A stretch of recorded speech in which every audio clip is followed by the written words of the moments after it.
Stall में सहज, जैसा कि नाम है, सह यानी साथ में, ज यानी जन्मा हुआ, साथ में जन्मे हुए जन्मों जन्मांतर से हमारे इस सूक्ष्म शरीर में एक शक्ति होती है जिसे कुंडलिनी शक्ति कहते हैं।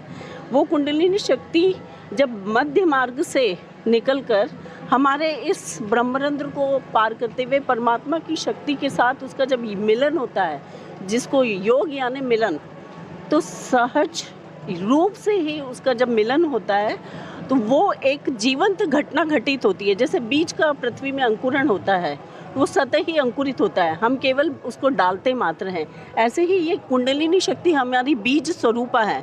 जब ये जागृत होती है तो तत्क्षण जागृत होती है साधक की इच्छा मात्र से, और उस जागृति की अनुभूति जो है हमारे दोनों हाथों में, इस सहस्रार के हिस्से पे, पूरे शरीर में उसका महसूसीकरण होता है, जो उसका प्रमाण है कि हमारे इस सूक्ष्म शरीर के अंदर की शक्ति जागृत हो गई है। ये शक्ति जागृत केवल साधक के, जो भी साधक है उसकी इच्छा शक्ति से होती है, और देने वाली प्रणेता इसकी माताजी श्री निर्मला देवी हैं।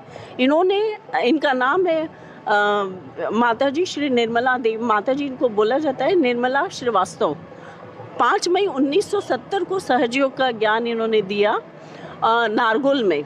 जन्म इनका छिंदवाड़ा में हुआ है 21 मार्च 1923 को, जो अब आने वाला है, जो उनका 101वां जन्मदिन है, जो हम सब लोग बड़े धूमधाम से मनाएंगे क्योंकि इसकी प्रणेता है। और पूरे विश्व को इन्होंने सहजयोग का ज्ञान दिया है।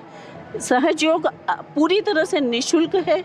सहजयोग जो है बहुत छोटी सी क्रिया है कि हमारे शरीर की तीनों नाड़ियों, जो इच्छा शक्ति की नाड़ी है, कार्य शक्ति की नाड़ी है, और हमारे जो मध्य के चैनल पे 7 चक्र हैं, तो 6 चक्रों की को पार करते हुए जब कुंडलिनी के जागरण होता है तो उस अनुभूति को प्राप्त करता है साधक, और केवल 5 मिनट के ध्यान से, सुबह और शाम के ध्यान से, उस स्थिति को उन्नत अवस्था में धीरे धीरे वो प्राप्त करता है, जिससे कि स्वतः ही बाय प्रोडक्ट के रूप में स्वतः ही शारीरिक, मानसिक, आध्यात्मिक सारी व्याधियां दूर होकर मनुष्य स्वस्थ, सुंदर शरीर, मन, आचरण से अपने आप को महसूस करता है और पाता है।